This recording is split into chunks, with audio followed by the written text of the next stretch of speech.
आज आपण सायन्समधील जीवशास्त्राचे क्वेश्चन पाहूया। प्रश्न पहिला, कोणता फुफ्फुस आकाराने लहान व चपटे असते? तर डाव्याकडचे फुफ्फुस हे आकाराने लहान व चपटे असते।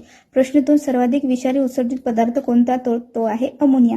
प्रश्न 3, मानवी शरीरातील सर्वात लांब पेशी कोणती आहे? तर चेतापेशी सर्वात लांब पेशी आहे।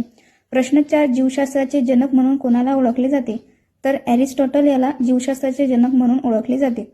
प्रश्न 5, मानवी शरीरात किती जीवाणू असतात? तर 2.5 किलोग्राम एवढे जीवाणू मानवी शरीरात असतात। प्रश्न क्रमांक 6, शैवालाचा विभाग म्हणून कोणता विभाग ओळखला जातो? तर थेलोफायटा हा शैवालाचा विभाग म्हणून ओळखला जातो। प्रश्न 7, भारतीय सायकोलॉजीचा जनक म्हणून कोणाला ओळखले जाते? तर लाइगर याला भारतीय सायकोलॉजीचा जनक म्हणून ओळखले जाते। प्रश्न 8, पिल्लांना जन्म देणारा विंचू हा प्राणी कोणत्या वर्गात येतो? तर तो कॅनिडा या गटात येतो। हे होते आजचे सायन्सचे जीवशास्त्रामधील क्वेश्चन। जर तुम्हाला हा व्हिडिओ आवडला असेल तर व्हिडिओला लाईक करा, शेअर करा आणि सबस्क्राईब करायला विसरू नका। धन्यवाद।